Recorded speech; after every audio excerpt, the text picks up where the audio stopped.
La iglesia fue puesta en esta tierra para mostrar el gobierno de Dios y no fue puesta en un lugar de paz, fue puesta en un lugar de presión. La iglesia fue puesta en un lugar en el que hay guerra, por eso a veces hay guerra.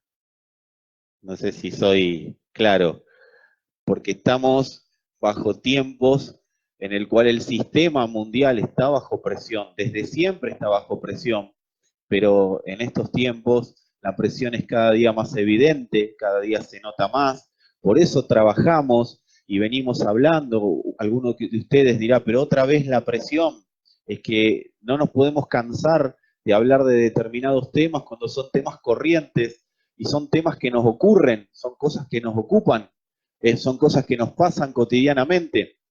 Yo no sé vos, pero yo conozco mucha gente que está bajo presión y cuando estamos bajo presión tendemos a salir corriendo de la presión. Y lo que peor podemos hacer, o sea, no está mal salir corriendo de la presión, el problema es a dónde salgo corriendo de la presión. Y muchas veces salimos corriendo de la presión al oído equivocado, a la boca equivocada, a la persona equivocada, al pensamiento equivocado o al sistema equivocado. Entonces huimos de la presión y yo te voy a contar lo que pasa cuando huimos de la presión hacia el lugar que no tenemos que huir. ¿Sí? Dice tu Biblia que nos acerquemos confiadamente al trono de la gracia. Ahora, cuando no nos acercamos al trono de la gracia, nos acercamos al trono del juicio. Salimos corriendo hacia cualquier lado, entonces empiezan a venir muchos pensamientos a nuestra mente que no tienen absolutamente nada que ver con el diseño de Dios para nuestro tiempo. Dios tiene y ya predestinó una manera de salir exacta de determinados momentos de presión.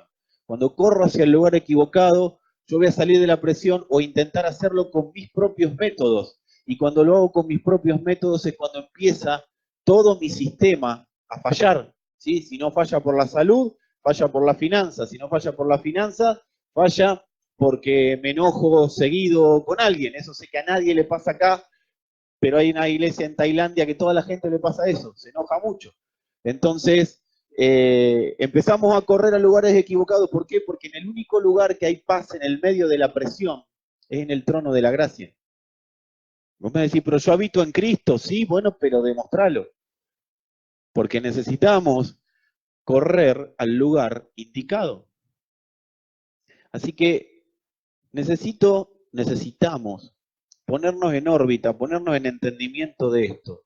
No fuimos puestos en un lugar de paz, amor y rock and roll. Ah, no, ese no. Fuimos puestos en un lugar de tensión. El mundo está bajo tensión, ¿sí? El Padre le avisó al hombre que lo dejaba bajo un sistema tensionante, altamente tensionante. Es un sistema de presión. Por eso el Padre dijo, en el mundo tendréis aflicción, pero confíen, yo vencí al mundo. O sea, si ustedes están en mí, ustedes van a manifestar la victoria que ya está consumada. Pero para eso tienen que vivir agarrados de mí, sin apartarse por causa de la presión. La presión va a ser todo para apartarnos. Dios nos da la buena noticia, primero nos da la mala. En el mundo van a tener aflicción, pero después nos da la buena. Tranquilo, ya lo vencí. Ya vencí por sobre todo. No nos sacó del mundo. Dios nos dejó detrás de las líneas de la presión. ¿Para qué? Vos decís, pero ¿para qué? Señor, ¿para qué? Pues si sos tan bueno, si Dios es bueno, ¿para qué tengo la presión? Claro, porque Dios es tan bueno que nos pone en un lugar para mostrar que los hijos, que van a ser en algún momento hijos, gobiernan sobre todo sistema opresor. Los hijos fueron prediseñados para gobernar sobre todo sistema opresor, sobre todo sistema de presión. Tenés y tengo la capacidad para hacerlo. Por eso, cuando está la presión, huí, pero hacia el lugar correcto, no hacia el lugar equivocado. No escuches voces que te llevan a lugares en los cuales Dios no diseñó ponerte. Dice que la creación anhela la manifestación de los hijos de Dios. ¿Por qué? Porque los hijos de Dios van a mostrar la preeminencia de Cristo por sobre todas las cosas, que Cristo prevalece, que Cristo prevalece. Decirle al lado, no sé qué estás pasando, decíselo, no sé qué estás pasando, pero Cristo prevalece. Cristo prevalece. Ahora, hay una que quiero usar un ejemplo histórico para hablar de esto. ¿Cuántos o quiénes de los que están acá han escuchado hablar del día D? 1, 2, 3, 4, 5, 6. Bueno, bien. El día D fue lo que se conoció en la historia de la humanidad como el desembarco en Normandía, ¿sí?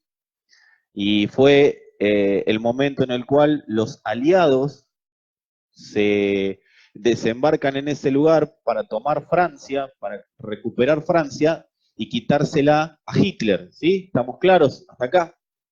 Ahora, esa fue una batalla muy sangrienta, esa fue una batalla tremenda, quizás viste alguna película, no hay película de guerra de esa época que no hable del desembarco en Normandía.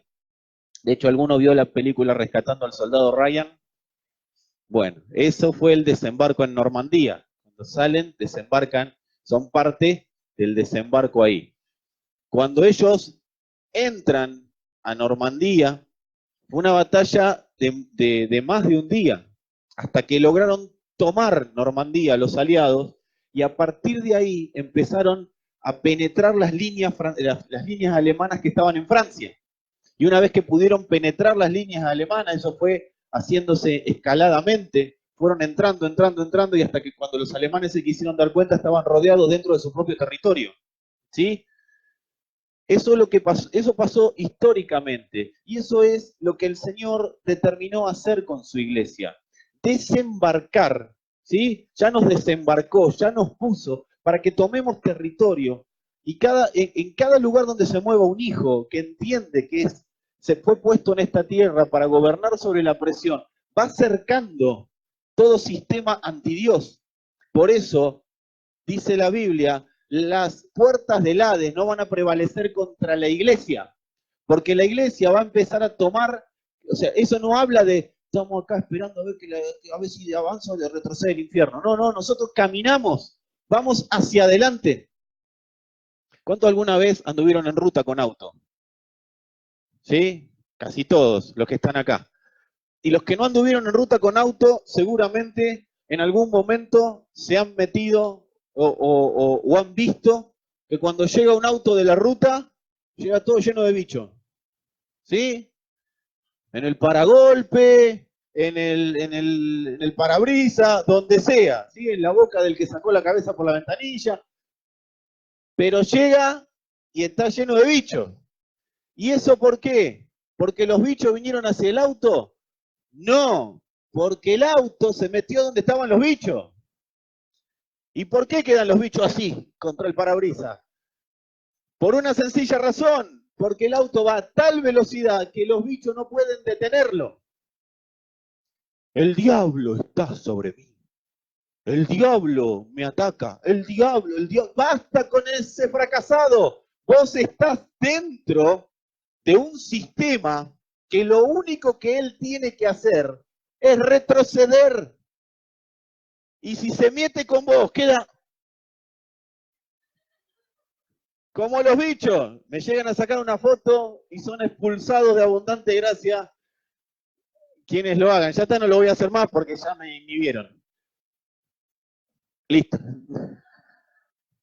Pero los bichos son los que están ahí, es su hábitat, y el auto se mete ahí adentro.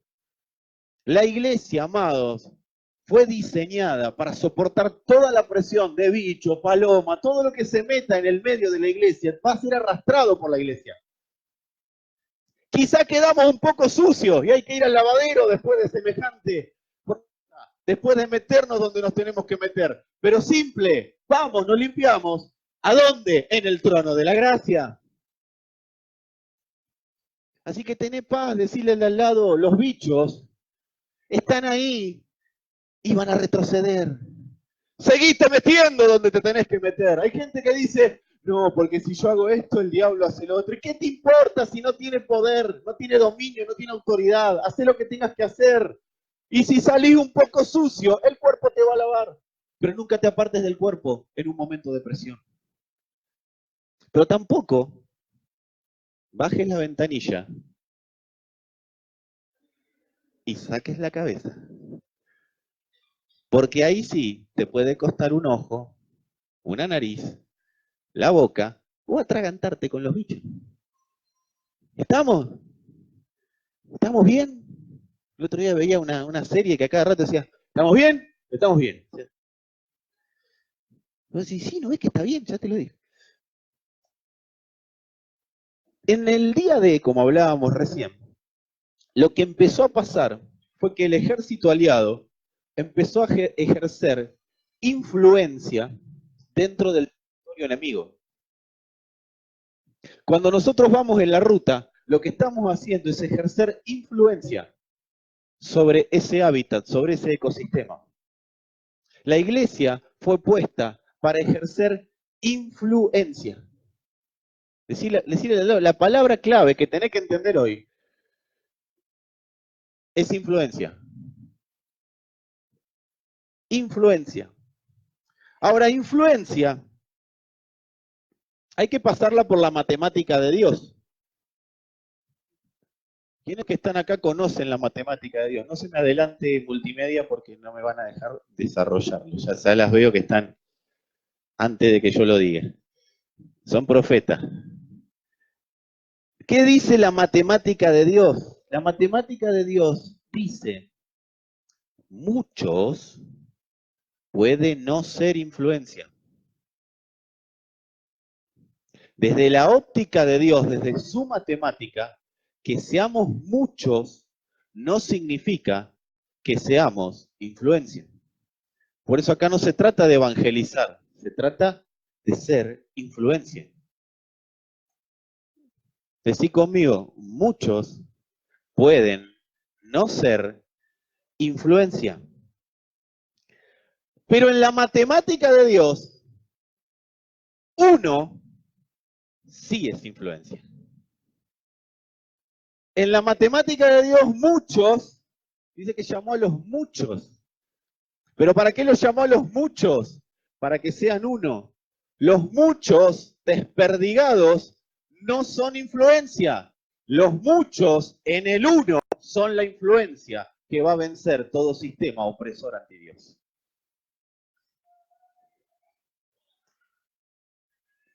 Decí conmigo si querés, la influencia de los muchos solo existe cuando los muchos son uno.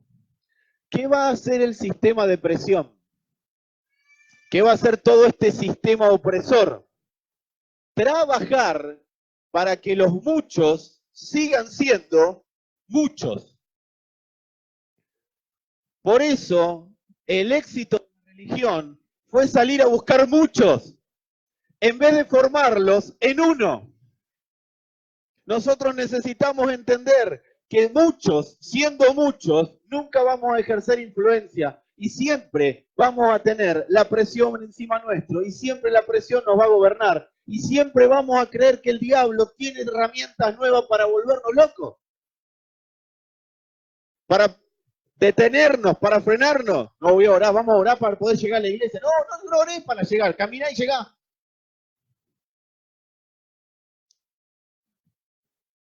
Porque si la iglesia logra ser uno, ya no puede haber un sistema opresor de influencia que la pueda detener. Por eso los muchos necesitamos ser uno. ¿Sabés dónde se van? ¿Cuántos quieren solucionar todos sus problemas financieros? Bueno, son pocos. Yo pensé que iban a ser muchos. ¿Cuántos quieren solucionar sus problemas de finanzas? ¿Cuántos quieren solucionar los problemas de salud? ¿Cuántos quieren solucionar los problemas del engaño que está dando vueltas y la mentira que gobierna en este mundo cruel? Adiós, mundo cruel. Me tiro del púlpito. Amados, la única manera de gobernar por sobre todas las cosas es siendo uno. Los muchos siendo uno. En tanto y en cuanto los muchos sigan siendo muchos, las tinieblas gobiernan. ¿Sabes cuál es la característica principal de los musulmanes? Entienden este principio.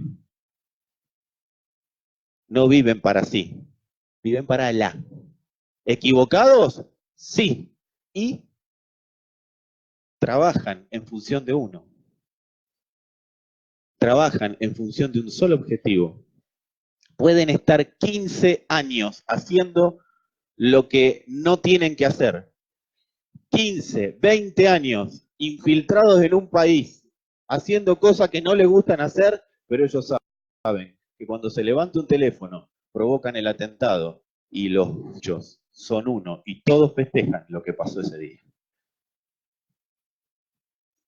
Dios lleva 2000 años tratando de que los muchos entiendan que fueron llamados a ser uno y que todo sistema de opresión va a trabajar en función de que los muchos sigan siendo muchos, dividiéndolos con cuestiones domésticas que nada hacen y nada benefician a los hijos de Dios. Pero es tiempo de que una generación se despierte y diga, basta de muchos, vamos en pos de uno. Ahora, para que esto pase, ¿cuántos están interesados? ¿O quiénes están interesados? Porque cuántos también onda mucho. ¿Cuánto cuantifica? ¿Quiénes personaliza? ¿Quiénes están interesados en que esto deje de ser un juego de muchos y pase a ser influencia de uno? Bien. Entonces tenemos que saber que para que eso pase, los muchos se van a tener que despojar de protagonismo. Es retroceder más de lo que avanza. Yo no estoy hablando de protagonismo en el sentido de que Dios nos dio la posibilidad de ser protagonistas o coprotagonistas de su película. Estoy hablando de protagonismo en el sentido de que las personas solemos hacer la iglesia a la imagen nuestra. Si yo quiero ejercer influencia siendo uno, yo tengo que entender, y que todo eso gobierne sobre toda circunstancia, yo tengo que entender que tengo que dejar de lado mi propio protagonismo. Es todo lo contrario de lo que se ha aprendido humanamente, ¿sí? Algo hablamos el domingo, así que no voy a profundizar sobre esto. Busquen el video, que también eso te va a poder generar o vas a poder empezar a trabajar en dejar de ser muchos para poder ser uno, ¿sí? Profundizar en la palabra nos ayuda a dejar de ser muchos, porque estamos todos trabajando en función de lo mismo. Así que los muchos empecemos a ser uno. Los muchos necesitan ser despojados de protagonismo, porque el protagonista es uno. Es uno. Cuando nosotros pasamos la crisis de dejar de ser protagonistas, estamos listos para que uno sea formado en nosotros y entre nosotros formar uno. Pero primero tenemos que pasar la crisis del protagonismo. Hay un momento cuando uno empieza a ser alumbrado por la verdad, que le viene la crisis de dejar de ser protagonista. Y ahí se ve para dónde salimos corriendo. Si nuestro corazón es que los muchos sean uno, no vamos a salir corriendo hacia el lugar equivocado. Pero si en nuestro corazón es que los muchos sigan siendo muchos, vamos a salir corriendo hacia el lugar que más nos gusta, porque a lo que nos gusta y a lo que fuimos llamados por la naturaleza adánica es a ser protagonistas. Decí conmigo, de muchos a uno. Necesitamos, decirle al de al lado si querés, necesitás pasar la crisis del protagonismo. Ahora bien, esta salida, esta crisis de protagonismo, este dejar de ser protagonista, es únicamente por obra del Espíritu Santo. Esto no se puede lograr con fuerza, esto no se puede lograr de un día para otro. Una cosa es la obra del Espíritu Santo trabajando para regenerar al hombre y que el hombre, el alma del hombre, y que el hombre trabaje en función de uno. Y otra cosa es el perfeccionismo que hace que cumplamos leyes para ser todos soldaditos, que hagamos una sola cosa. Son dos cosas totalmente diferentes. La obra del Espíritu, decí conmigo, así te queda grabado, la obra del Espíritu es progresiva y a su tiempo. O sea, esto no es andar corriendo. Amados, y esto quiero decirlo, porque veo mucha gente angustiada tratando de ser perfectos. Veo mucha gente angustiada. No digo acá, y si están acá, qué bueno que viniste hoy, si estás en internet, pero yo veo mucha gente angustiada, como diciendo, y si me equivoco, ¿dónde está el fuego que me va a consumir? Amados, estamos en tiempo de gracia. Tampoco es un libertinaje, pero equilibremos de acuerdo al equilibrio del espíritu. Acá el único equilibrado es el espíritu. Nosotros somos una manga de desequilibrados.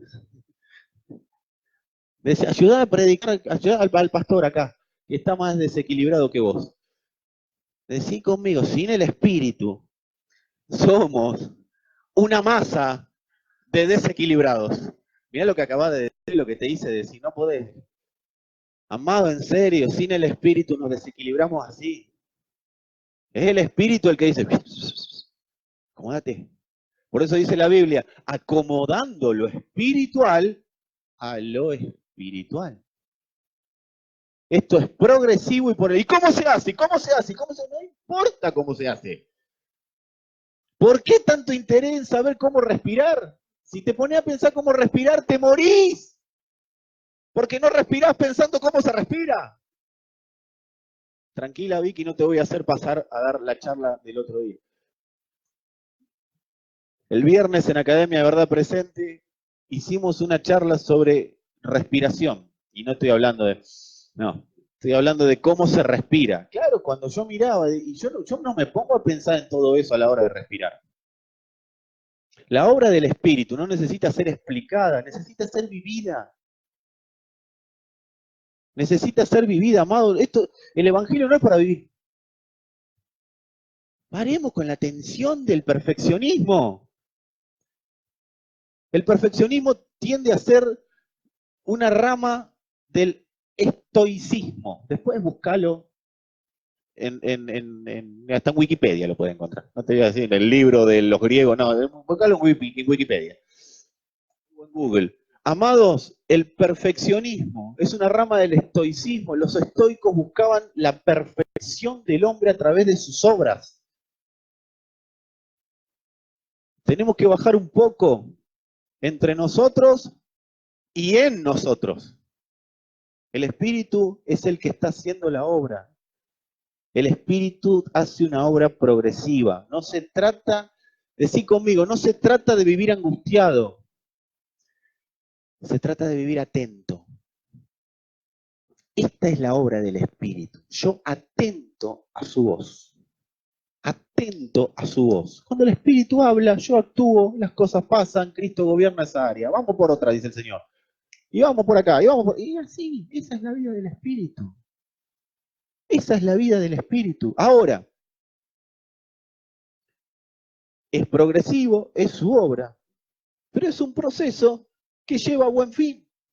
En Cristo, decí conmigo, en que hoy te estoy ayudando, que me tenés que ayudar a predicar porque la verdad que estoy afónico y necesito que me ayude. En Cristo, todo termina bien. Amados, una cosa es tener necesidad, escuchá bien esto, una cosa es tener necesidad de tomar decisiones, ¿sí? ¿Cuántos tienen necesidad de tomar decisiones? Que uno levanta la mano, lo vamos a orar por un espíritu de mentira, después vamos a hablar de la mentira. Todos tenemos necesidad de tomar decisiones, pero una cosa es tener necesidad de tomar decisiones y otra cosa es tener necesidad de tomar decisiones porque lo pide el Espíritu. Y ahí estamos solos, vos, yo y el Espíritu. Porque cuando el Espíritu quiere hacer un cambio de marcha con su iglesia, ahí empieza a trabajar en los santos para que tomen las decisiones correctas, para que se produzca ese cambio de marcha. En los santos tienen que estar atentos a la voz del Espíritu.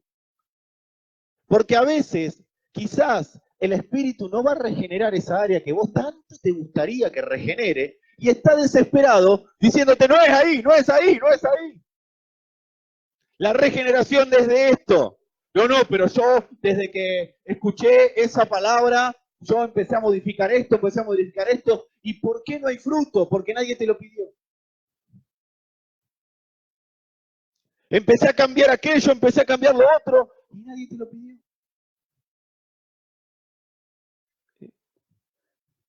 Entonces, una de las preguntas que me tengo que hacer es, ¿quién me pidió que haga lo que estoy haciendo?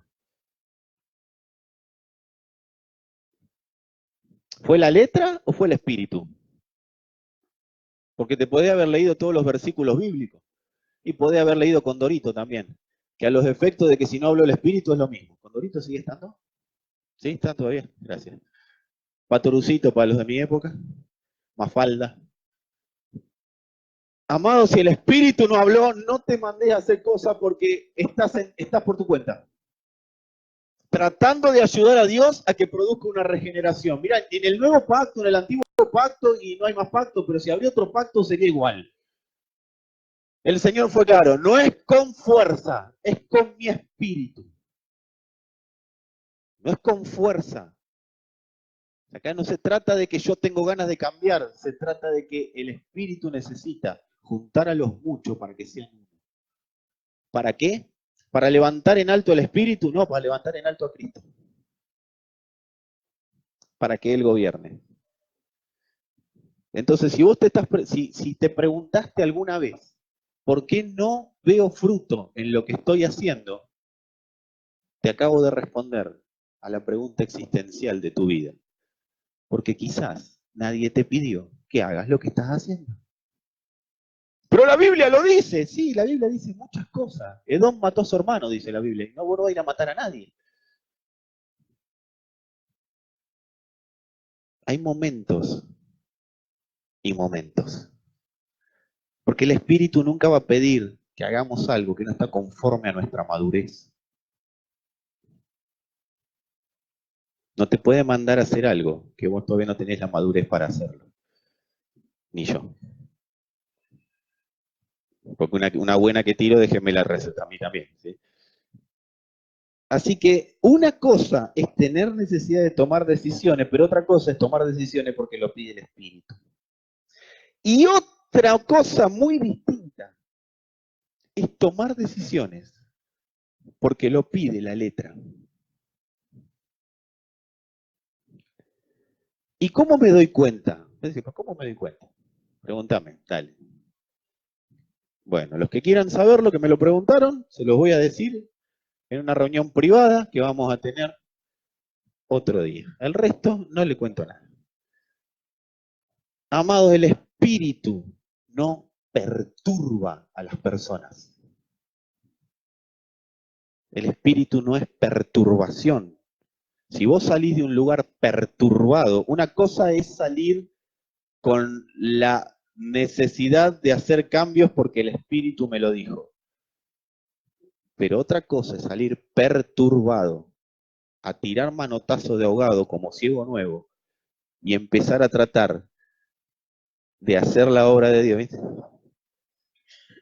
Y empezar a tratar de hacer la obra de Dios de acuerdo a lo que a mí me gustaría, o como a mí me gustaría que se llegue a la práctica. No se sale perturbado del espíritu. Amado, nunca Dios va a estar en el negocio de que la gente abandone, nunca Dios va a estar en el negocio de correr gente, Dios no está en ese negocio. No soy tan santo como debería, me corro. No, Dios no está en ese negocio. Nunca Dios te puede decir que no, que te corras de un lugar, jamás Dios te puede dar esa tarea. No estoy hablando de gente que se corre porque se enoja, no, yo estoy hablando de otra cosa, que quiero que entiendas. Eso es otra cosa, eso es tratarlo en la naturaleza correcta, y bueno, Dios ya hablará. Pero estoy hablando de otra cosa, estoy hablando de gente que se corre porque no se ve apto.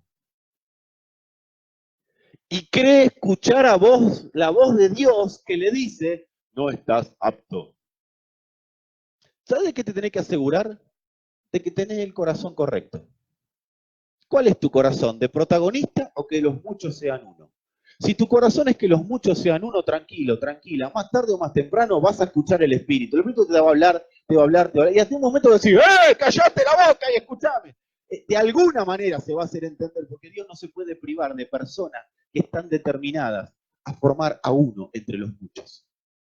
Así que Dios no está en el negocio de descartarte. Eso es fundamental que lo entendamos. Dios nunca descarta, Dios nunca llama a su iglesia a abandonar. Sería un Dios esquizofrénico si te llamó a edificar y después te llama a salir de la edificación. Con el corazón correcto. Después hay situaciones que no son para el día de hoy, en las cuales Dios tiene que sacar, cortar, porque si no hay infección. Pero eso es para otro día y no es para la charla que tenemos hoy. Esa es para otro tipo de reunión. Dios, decí conmigo, Dios no está en el negocio de echar gente, está en el negocio de la reforma. Ese es el negocio de Dios, la reforma, volver al original. ¿Cuál es el original? La iglesia posicionada, gobernando por sobre todas las cosas. Ese es el original. Adán no lo entendió, pero la iglesia lo está entendiendo. La presión no viene para sacarnos de un lugar. La presión viene para lograr extraer de nosotros una mayor medida de Cristo. La presión no te va a venir a sacar. Por eso yo a veces veo personas que dicen, necesito unas vacaciones. En las vacaciones no hay presión. Entonces no vas a lograr en las vacaciones lo que no lográs en la cancha. ¿Viste algún equipo salir campeón de vacaciones? ¿Alguien vio algún equipo salir campeón de vacaciones? Porque los campeonatos se ganan en la cancha, soportando la presión. Es la única manera de poder alcanzar aquello para lo cual Dios nos alcanzó primero. Pero necesitamos en la presión, mientras trabajamos en la presión, entender que por causa de la presión va a haber roces, va a haber situaciones que no queremos vivir, va a haber situaciones de la vida que no queremos pasar. Pero por causa de la presión, las vamos a pasar, pero por causa de la vida del Espíritu, las vamos a gobernar. Gracias por el amén de Mabel. Mi alma lo necesitaba. La presión logra extraer una mayor medida de Cristo para expresar. Decí conmigo, mayor expresión de Cristo, mayor libertad. Mayor expresión de Cristo, mayor libertad. ¿Qué hace el protagonismo? Nos hace creer que somos libres, pero nos quita libertad. Porque en todo lugar donde no está el Hijo, hay esclavitud. Si el Hijo no gobierna, hay esclavitud. Por eso, lo que hace la presión es sacar una mayor medida del Hijo. Y cuando hay una mayor medida del Hijo, se expresa libertad. Y cuando se expresa libertad, en ese lugar gobierna Cristo. Y si gobierna Cristo, gobernamos todos. Porque acá no se trata de que gobierna Cristo en tu casa. Se trata que donde gobierna Cristo, todos nosotros gobernamos. El Señor me bendijo. Eso es muchos siendo muchos. El Señor permitió acceder a la iglesia a un lugar de gobierno y libertad. Eso es uno. Y en función de eso es que estamos trabajando. Decile si querés al de al lado. El punto no está en dejar de hacer o en hacer cosas. No se trata de dejar de hacer o hacer cosas. El punto central de nuestras vidas es dejar de determinar ser protagonista. Amado, nunca mandes a nadie a hacer algo si antes no comprobaste que fue el Espíritu el que te está diciendo que le digas que lo vaya a hacer. Todos en algún punto y en algún área de nuestras vidas somos líderes. Quien no lidera dentro de la congregación, lidera en su casa. Y si no, lidera en su vida. Pero todos en un punto somos líderes. Nunca mandes a alguien a hacer algo si no te aseguraste que es el Espíritu el que lo mandó. Porque le estás mandando a hacer algo de la letra y la letra mata. Esto también es para los administradores, ¿sí?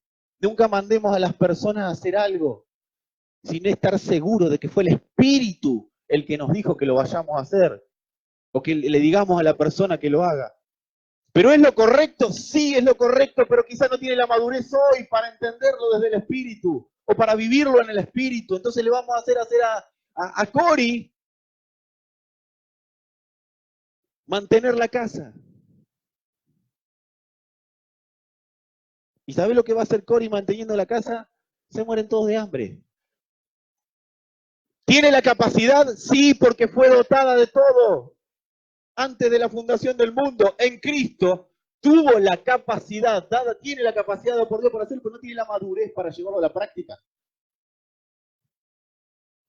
Cualquier mujer puede ser madre a partir de los 11, 12 años. En realidad puede engendrar un hijo a partir de los 11, 12 años, pero no tiene la madurez para ser madre.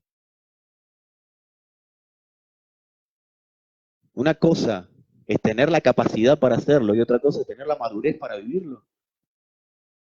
Por eso, trabajemos en la perfección desde el punto de vista de madurez, no desde el punto de vista del estoicismo, de que tenés que ser perfecto. Yo ya soy perfecto. Cuando alguien te diga que tenés que ser perfecto, te lo haga querer entender. Yo soy perfecto en Cristo.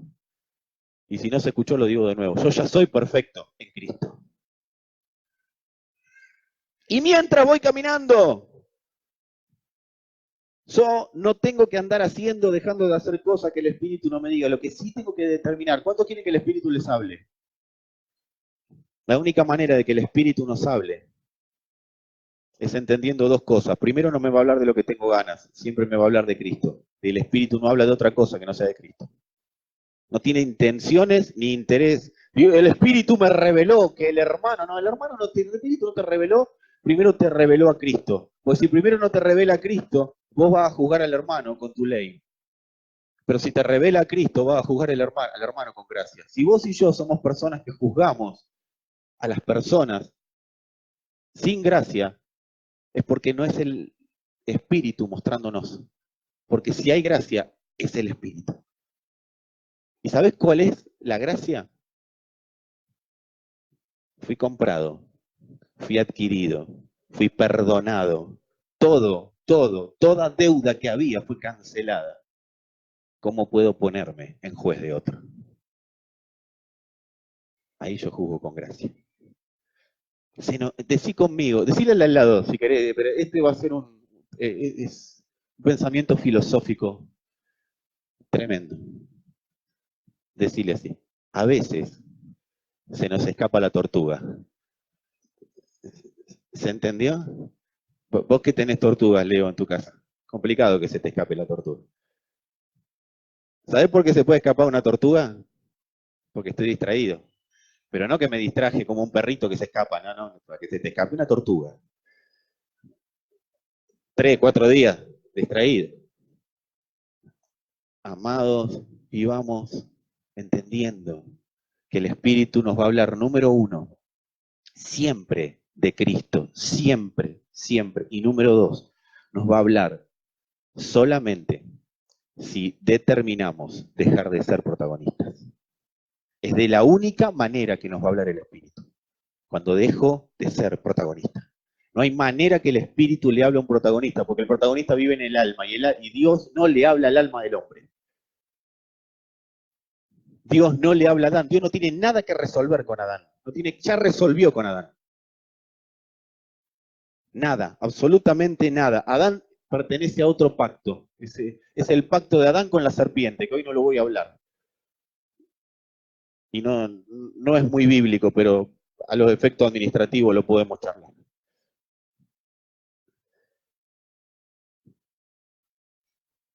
Así que el punto no está en dejar de hacer o no cosas, sino en determinar dejar de ser protagonista. Ahora, ¿por qué no podemos dejar de ser protagonistas? Porque tenemos, decí conmigo, estructuras mentales, orgullo y tradiciones. Cada vez menos lo fueron diciendo. Arrancaron estructuras mentales, orgullo. Las estructuras mentales, el orgullo y las tradiciones, amados, son armas de destrucción masiva en contra de nuestra libertad. Y todo eso está en un envase que se llama protagonismo. Estructuras mentales, manera de pensamiento que no quiero cambiar. Y vos le decís, pues cabezón, deja de pensar así, porque vas a terminar mal. Y no, lo tiene que revelar Dios. Pero ya bajó hasta el arcángel Gabriel a decírtelo. Estructuras mentales, el orgullo, Dios, las tradiciones. Agarrados de las tradiciones estamos a veces. Son armas de destrucción masiva. Destrozan nuestra libertad. ¿Sabés qué es lo más cómico? Que la libertad ya es nuestra. Y te quitan la capacidad de vivirla. El orgullo en una persona le quita la capacidad de vivir la libertad que ya le compraron. No la puede disfrutar. Las estructuras mentales de pensamiento, la manera propia de pensar, la manera propia de vivir. Alguien se desmayó por causa de las tradiciones. Decí conmigo de nuevo, estructuras mentales, orgullo y tradiciones. Estas tres cosas son grandes formadoras de mentiras o de medias verdades. ¿Por qué las personas no pueden contra el protagonista que quiere ser? Porque estas tres cosas generan mentiras que la persona se cree y generan medias verdades. Y yo te voy a decir algo, siempre voy a preferir una mentira, porque es fácil de desenmascarar. El problema son las medias verdades, porque las medias verdades son las que profundizan la ignorancia en las personas. Hay razonamientos evangélicos de esta índole que te voy a decir ahora. El amor es ciego, Dios es amor, Dios es ciego. Hay razonamientos mentales que tienen mucho que ver con el ejemplo que te acabo de dar. No está en la pantalla, tengan paz. Lo acabo de recordar.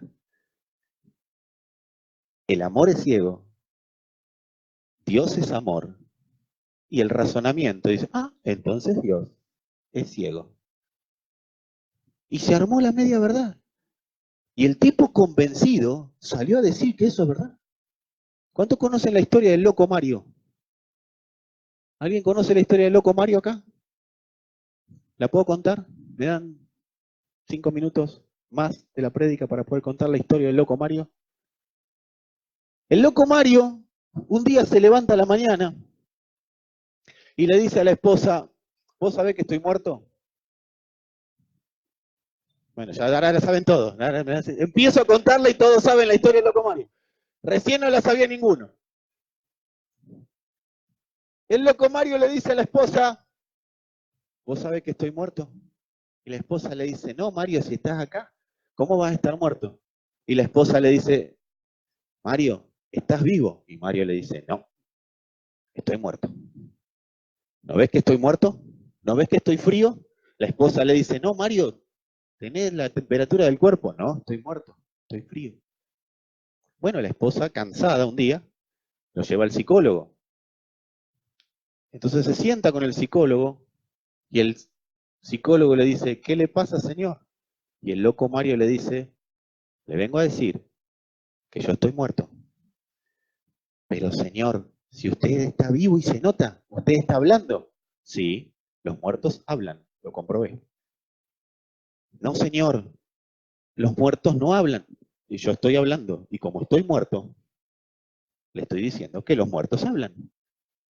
A ver, señor, usted está respirando. Oh, caramba, los muertos también respiran. Señor, usted está vivo porque respira. No, no, le estoy diciendo que acabo de comprobar que los muertos también respiran. Entonces el psicólogo lo deriva al psiquiatra. Y el psiquiatra cuando lo recibe, le voy a tratar de hacer corta porque es más largo, el psiquiatra lo recibe a Mario a todo el mundo le decía que estaba muerto, y el psiquiatra cuando lo recibe a Mario, es psiquiatra, ¿no? Psiquiatra, psiquiatra. ¿Por qué le ponen la P adelante? ¿Cuál es el punto? Bueno, complicarnos la vida. El psiquiatra, cuando lo recibe a Mario, ya había sido alertado por el psicólogo de lo que era Mario, entonces el psiquiatra dice, a este yo lo voy a curar. Y le dice, ¿usted está muerto? Sí, estoy muerto. Deme la mano. Entonces le da la mano. Agarra un alfiler, ¡tra! Se lo clava. Y Mario empieza a sangrar. Dice, ¿no se da cuenta? Usted está sangrando. Oh, caramba, comprobé que los muertos sangran. No había manera de hacerle entender a Mario que no estaba muerto. Amado, cuando una media verdad se nos mete en la cabeza, hace contacto con el alma y es imposible, si no es por la obra del Espíritu y hasta ahí, que esa persona entienda que ha sido engañado por algo o por alguien. Es imposible. Yo no sé si le va a acordar la prédica, pero la historia del loco Mario,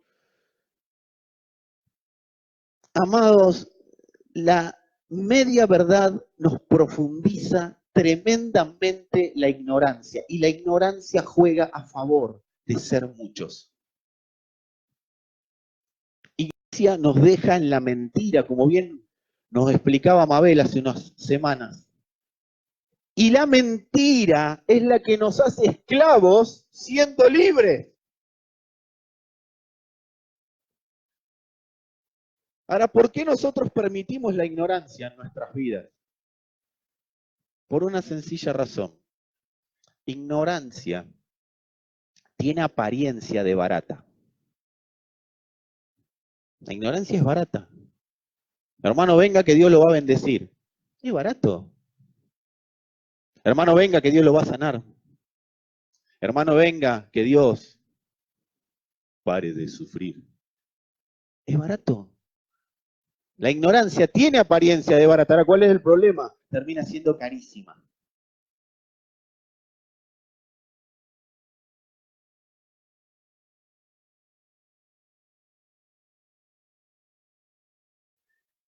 Amados, ¿cómo vamos en contra de las medias verdades si no entendemos que las medias verdades son parte de una sustancia de mentira que está arraigada al alma para hacernos hacer lo que el alma quiera hacer? En Génesis 3:11, vamos a desenmascarar algunas cositas. En Génesis 3:11, Dios le dice a Adán, Adán, ¿quién te enseñó que estabas desnudo? En Génesis 3:11 Dios le dice eso a Adán. ¿Quién te enseñó que estabas desnudo? De manera que yo esto lo publiqué en el Facebook, pero dije, esto hay que ampliarlo. Porque me gusta que pongan like y todos lo pusieron. Gracias. Segunda caricia al alma que necesitaba. Una buena pregunta que podemos hacernos es, ¿quién me enseñó lo que aprendí? ¿Sabes por qué mucha gente sigue atada a medias verdades y viene a la congregación, se sienta ahí, se sienta donde vos estás y a veces donde vos no estás, porque si se sienta donde vos estás, se sienta un patullo, pero se sienta en estos lugares? ¿Sabes por qué mucha gente no puede resolver el conflicto? Porque tiene en alta estima al que le enseñó. Entonces la pregunta que yo me tengo que hacer, la primera pregunta que me tengo que hacer para empezar a desenmascarar las medias verdades que me habitan es: ¿quién me enseñó lo que aprendí? Adán, ¿quién te enseñó que estabas desnudo? Si yo no te lo enseñé, dice Dios. ¿Quién me enseñó esta manera de vivir el Evangelio? ¿Quién me enseñó esta manera de vida? ¿Quién me dijo a mí que por ser frontal yo soy directo, yo soy una persona que realmente me la juego por el reino? No, el que se la juega por el reino es una persona que deja el protagonismo de lado y vive de acuerdo a lo que el Espíritu le enseña. Y el Espíritu nunca nos va a enseñar nada que no sea Cristo. Lo dije recién. Entonces la primera pregunta que me tengo que hacer es: ¿quién me enseñó lo que aprendí? Esa es una buena pregunta. Y otra buena pregunta, pero esta es ya para hacerle al que me enseñó o al que me quiere enseñar. ¿Sí? Acá, pregunten tranquilos. Hay espalda. Al que me enseñó o al que me quiere enseñar. ¿Saben qué buena pregunta hay que hacerle? ¿Quién te enseñó lo que aprendiste? Y no se tiene por qué ofender. No se tiene por qué ofender. ¿Sabes por qué muchas veces nosotros ante la presión huimos? Porque no nos enseñó la palabra, nos enseñó un mensaje. No permitimos a la palabra que nos enseñe, porque la palabra es el Espíritu y la palabra es Cristo. No permitimos, nos enseñó un mensaje. Entonces vine a una reunión como esta, me senté en el lugar en el que estoy sentado, mi cabeza estaba escuchando, yo aprendí el mensaje, pero no aprendí de la palabra. Entonces la pregunta que vos y yo nos tenemos que hacer es: ¿quién me enseñó lo que aprendí? Y número dos, al que me enseñó, preguntarle, y grito porque algunos se están durmiendo, al que me enseñó, antes que de pedirle al lado que te despierte, al que me enseñó, preguntarle, ¿quién te enseñó lo que aprendiste? Todos están mirando a ver quién se estaba durmiendo. Tengan paz, no sean religiosos. Fue un chiste. A veces, esto seguramente a vos no te pasó, pero conozco gente que aprende cosas que nunca comprueba si son ciertas o no. ¿Vos comprobás que lo que aprendiste es cierto? A mí el Espíritu me habló de tal cosa. ¿Estás seguro que el Espíritu obra así? ¿Quién te enseñó que el Espíritu habla así?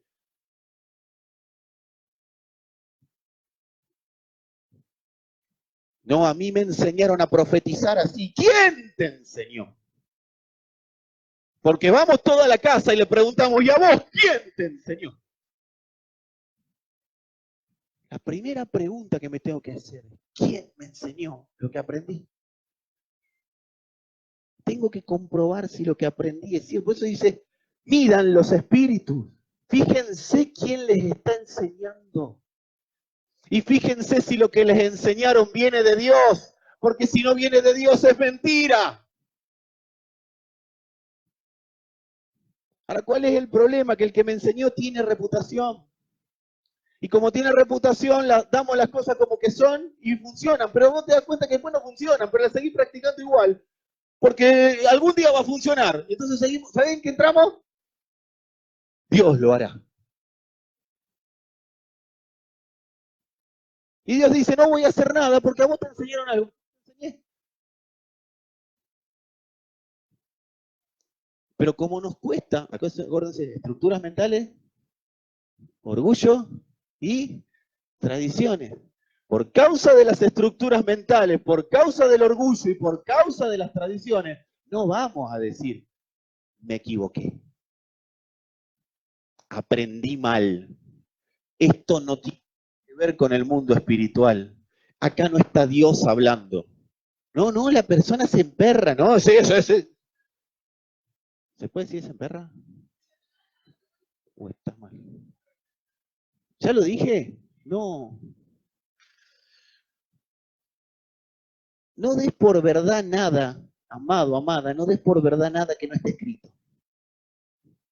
Si no está en la Biblia, no está. No existe. Es humo. Tenemos que tener cuidado porque hay mucha mentira esclavizante que se disfraza de verdad liberadora. El Señor dijo, conocerán la verdad, seguime acá, conocerán la verdad y la verdad los hará verdaderamente libres. O sea que algo me puede hacer mentirosamente libre. Por algo es verdaderamente libre. Afirma la R. Porque puedo ser mentirosamente libre.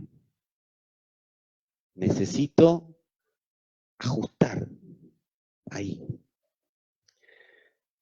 Tengo mucho para hablar, pero lo voy a seguir el domingo porque ya se nos va el tiempo, juega Boca en un rato, así que el espíritu entiende estas cosas. No quiero que se vayan tarde. Pero dos cosas te quiero decir, y ya, si no sé quién, Vicky, me querés acompañar, pasa por la cámara, Vicky, si no, no te hagas problema. Nosotros tenemos que tener cuidado con las mentiras esclavizantes. Tenemos que tener cuidado. Mira, si no está produciendo fruto de libertad en tu vida, es porque es una mentira esclavizante. Alguien te lo enseñó. Y bueno, ya está. Te enseñó mal. ¿Cuál es el problema? ¿Sabes cuántas cosas mal nos enseñaron en la escuela? Y nadie se desgarra las vestiduras. Ahora me lo enseñaron en la iglesia y como ese tenía reputación, yo le creo. Tiene que haber un momento que salgamos de ahí. Las mentiras disfrazadas de verdades suenan lindo al oído. Y yo no voy a profundizar acá, lo voy a continuar el domingo con los que vengan y con los que no también lo voy a continuar porque lo voy a continuar el domingo. Pero las mentiras disfrazadas de verdades que suenan lindo al oído, porque nunca una mentira suena fea al oído. ¿Cuántos saben eso? Porque si suena feo la rechazás. Por eso es media verdad, es una mentira esclavizante, ¿sí? Esto le pasó a los Gálatas, después lo vamos a leer el domingo. Pero tienen dos objetivos. Y los que están anotando, quiero que los anoten, y los que no están anotando, grábenlos en algún lado, búsquenlo, es casi al final de la charla. Pero tiene dos objetivos. El número uno, dejar ciegos a los libres para esclavizarlos y dominarlos. El fundamento de la mentira o de la media verdad disfrazada de mentira, el número uno es dejar ciegos a los libres. Amado, el mundo es libre y no lo sabe porque está ciego. Dios no va a volver a mandar al Hijo para que muera, para que la humanidad sea libre. Ya los hizo libres. Lo que pasa es que como están ciegos no lo pueden ver. Así que el primer objetivo de la mentira disfrazada de verdad es dejar ciegos a los libres para esclavizarlos y dominarlos. Y el segundo objetivo, y este es más grave, es manipular a los libres para hacerlos seguidores de objetivos y egos personales. Manipular a los libres para hacerlos seguidores de objetivos y egos personales. El Señor le dijo a los fariseos, ustedes cuando hacen un prosélito, un seguidor, lo hacen 2 veces más hijo del infierno que antes. Porque antes, de última, estaba ciego, pero ahora ustedes no solo está ciego, sino que le vendaron los ojos. La media verdad no solo te deja en estado de ceguera espiritual, sino que te venda los ojos para asegurarse claramente de que no vas a ver. Pero qué bueno que es Dios, que nos permite a través de su Hijo que los ojos de nuestro entendimiento sean alumbrados, para que toda media verdad que hay en nuestro corazón, todo velo de mentira que nos fue arraigado, que nos fue impuesto, por causa de predicaciones, por causa de cosas que creí, por causa de cosas que leí mal. Qué bueno que es Dios que nos permite abrir los ojos y vamos a ver en esta noche, vas a empezar a ver cómo velos se rasgan, se rompen, lo vas a sentir, algunos lo van a sentir en el corazón, otros lo van a sentir en su mente, en su cabeza, otros van a sentir como que había una nube adentro de ellos, afuera de ellos que no los permitía ver, pero todos van a experimentar, algunos no lo van a sentir de esa manera, todos van a experimentar desde esta noche cómo velos se corren y vas a poder ver la verdad claramente. Porque Dios está llamando a los muchos a que vean la verdad para que esa verdad sea uno sobre ellos. Así que si querés, vamos a ponernos de pie. Los últimos minutos los vamos a dedicar a orar en función de esto. Los que tomaron notas, los que tienen notas ahí, por favor, úsenlas para orar. Los que recuerdan lo que fuimos hablando, háganlo. Si no, vamos a ir orando. Vamos a orar en el uno, ¿sí? Tomate de la mano, ponle la mano en el hombro, tampoco, no invadamos a nadie, pero tratemos de estar orando en uno, ¿sí? ¿Qué es la comunión de los santos? ¿Qué es la comunión de los santos? La comunión de los santos es, la palabra comunión viene de koinonía, ¿cuántos lo saben? Sí, si no lo saben, no importa. Viene de koinonía. La comunión de los santos tiene que ver con que todos nos reunimos en función del mismo negocio. Eso es lo que significa la palabra koinonía. Todos reunidos en función de un mismo negocio. Estamos todos reunidos en función de un solo negocio. Y es que el Hijo sea expresado en la tierra. Pero para eso, a los muchos, hay que volver a llevarlos al origen. ¿Sí? Los muchos tienen que volver a un tiempo de reforma. Tienen que entrar en un tiempo de reforma para que predomine el uno por sobre cada uno de nosotros. Así que vamos a orar. Señor, te damos gracias por este tiempo de entendimiento, te damos gracias por este tiempo de luz, te damos gracias por este tiempo de permitirnos ver, Señor, a lo que nos has convocado. Señor, hoy estamos entendiendo y te damos gracias por este entendimiento, que la presión, Señor, te damos gracias por este entendimiento de que la presión no es para dejarnos fuera del camino, la presión no es para corrernos, la presión no es para que quedemos tirados por ahí. Señor, estamos entendiendo que la presión es para que el Hijo sea formado, nos pusiste en un lugar de presión, no para que huyamos, sino para que en ese lugar de presión seamos la influencia que este mundo necesita. Señor, declaramos que por causa de la presión, más Cristo es formado en nosotros, una mayor medida de Cristo está siendo formada. Señor, declaramos que el Espíritu nos está llevando a la verdad, el Espíritu nos está llevando al tiempo de entender a través de la gracia y de la verdad, que es la sustancia del Hijo. La verdad y la gracia son los carriles, son la sustancia preeminente del Hijo. Señor, gracias por permitirnos ver esa verdad. Señor, gracias, porque no habrá hijo que aborte el propósito eterno, Señor. No habrá hijo que aborte su asignación dentro del propósito eterno. Declaramos que los muchos serán ese uno, los muchos que están en este lugar, los muchos que están al alcance de nuestras voces, pero también los muchos que aún no conocemos, los muchos que aún no vemos, pero los muchos que sabemos que han sido asignados al cuerpo para que sean uno. Señor, gracias. Gracias, porque vos vas añadiendo a los que van a ser uno. Vas añadiendo a esos muchos para que sean uno. Declaramos, Padre, que empiezan a romperse velos de medias verdades que han generado divisiones, que han generado disensiones, que han generado contiendas.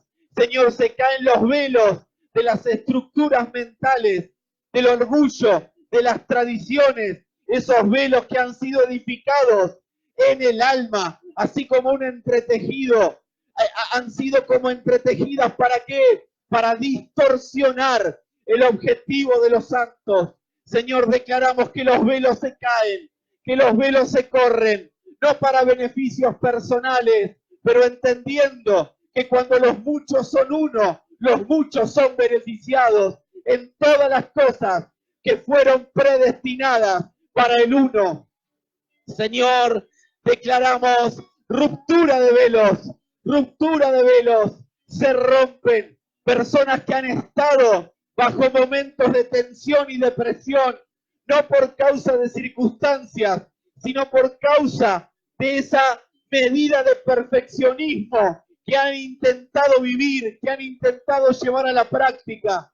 Señor, declaramos que se cae todo velo de perfeccionismo, se cae todo velo de legalismo, Señor, en nosotros. Ahora cae, se rompe, se despedaza todo legalismo, toda media verdad legalista que nos ha enviado a hacer cosas que el Espíritu no nos mandó a hacer. Señor, declaramos que por la potencia de tu Espíritu se abren los velos, son rotos, son destruidos y podemos ver al Hijo, el Hijo revelado, el Hijo como verdad, el Hijo como gracia, el Hijo como la gloria del Padre, el Hijo como fruto de los muchos al expresar a uno. Señor, declaramos esa vida fluyendo, esa vida manifestándose, esa vida en todo lugar donde nos movemos.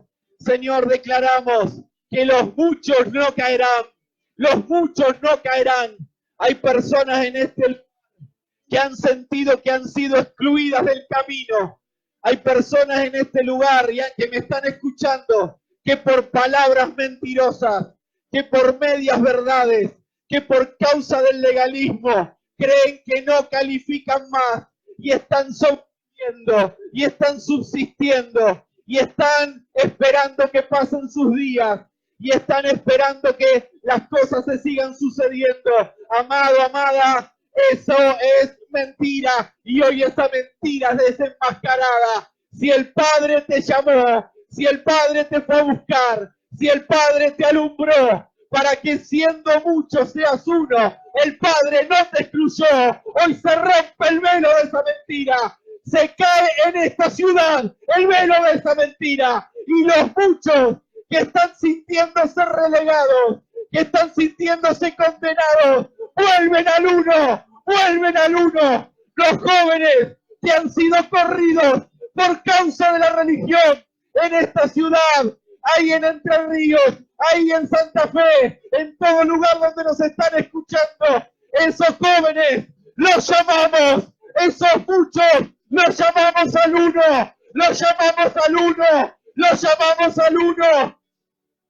Se rompen los velos, amados. Yo puedo entender por el Espíritu que tenés en tu mente personas que han sido corridas al costado del camino. Llámalos por el Espíritu. Hoy el Padre abre una ventana en lo temporal, abre una ventana eterna y estamos entendiendo que cuando permanecemos en Él y sus palabras permanecen en nosotros, todo lo que le pidamos al Padre en su nombre será hecho.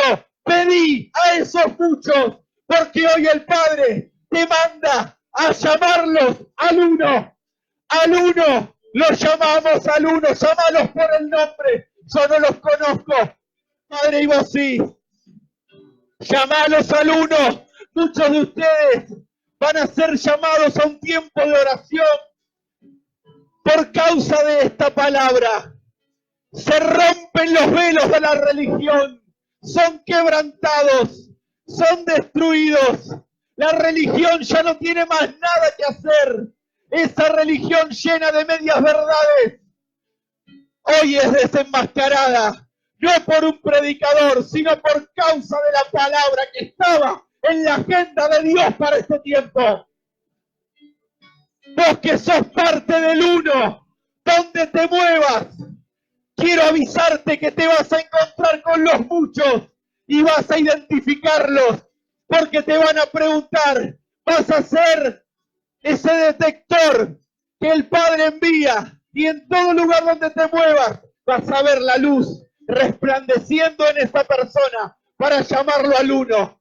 Algunos en este lugar están diciendo, pero yo no sé predicar, pero yo no entiendo mucho. Amado, amada, cuando llegue el momento, las palabras que están en el depósito del Espíritu van a salir y los muchos van a entender que son llamados por el uno, que no fracasaron, que lo que pasó fue un tiempo de experiencia, que lo que pasó fue un tiempo en la soledad con el Padre, pero van a entender, y los últimos serán los primeros, los últimos serán los primeros, serán los que expresen la vida del Hijo.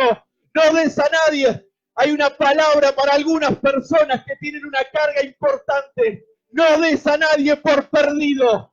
Está vivo. No lo des por perdido. No lo des por perdido.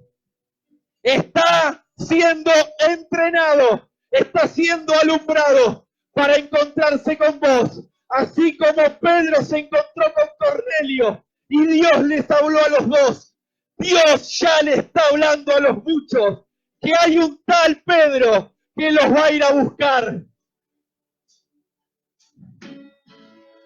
Sí, Señor. Se rompen velos, se rompen velos, se rompen velos, velos de protagonismo son quebrantados en esta ciudad. Velos de protagonismo son quebrantados, son destruidos. Y el uno va a prevalecer. Y el uno va a prevalecer. Somos hijos,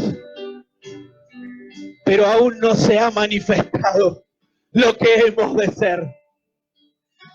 Puedo ver esa manifestación, así como resuena el bombo de la batería. Yo puedo sentir los pasos del uno manifestándose en esta ciudad, los pasos del uno manifestándose en esta nación. Argentina, el uno está pisando sobre vos.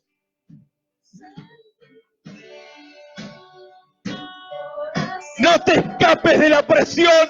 Fuiste puesto ahí para gobernarla. Yamakama Ramakanda Ramakaya.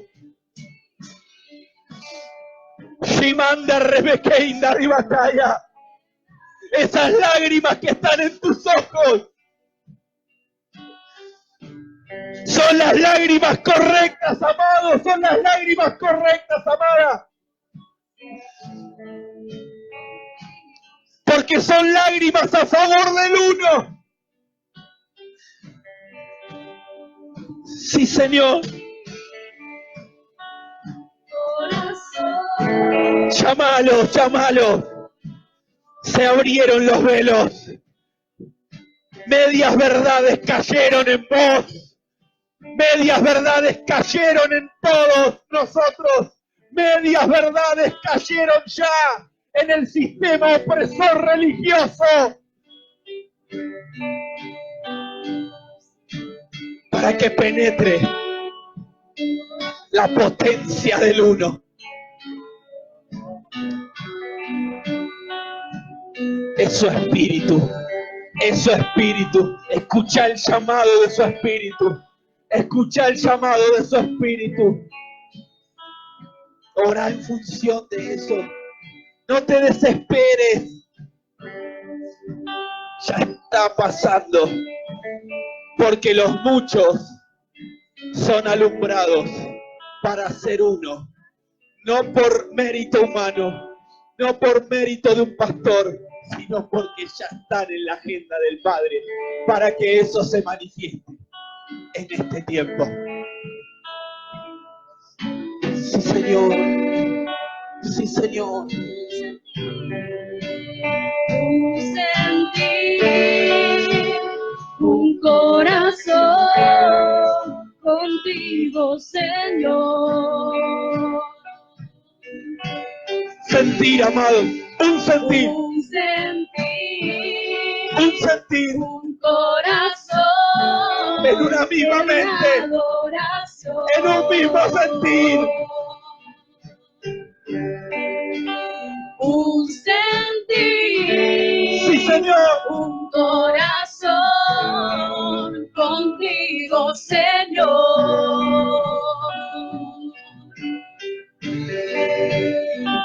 sentir un corazón en adoración. Declaralo, iglesia. Declaralo.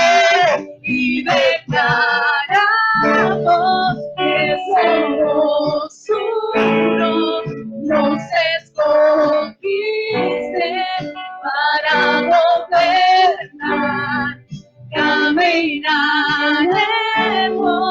según tus obras, seremos fieles a tu verdad y declaramos que somos uno, nos escogiste para gobernar. Caminaremos según tus obras, seremos fieles a tu verdad.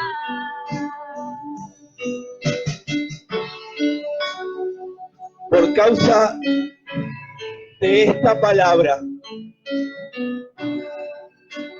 verás como nunca antes con tanta claridad la vida del Hijo. Declaramos que por causa de esta palabra, toda tiniebla de legalismo que había en nosotros es esparcida. Nosotros no necesitamos vivir de acuerdo a los estándares del sistema. El legalismo te quiere llevar a ser moralmente correcto para ser bueno en el sistema. Pero Dios habló de una reforma, de una transformación por el Espíritu, para volver al original. Y en el original, ser uno. Es el Espíritu el que marca los tiempos. Es el Espíritu el que marca la agenda del Padre. Nadie sabe las cosas de Dios, sino es el Espíritu de Dios. En su agenda está el momento exacto, el momento preciso, en el cual las cosas que hoy no funcionan, empiezan a funcionar. Darás fruto, amado. Amado, amada, darás fruto de Cristo.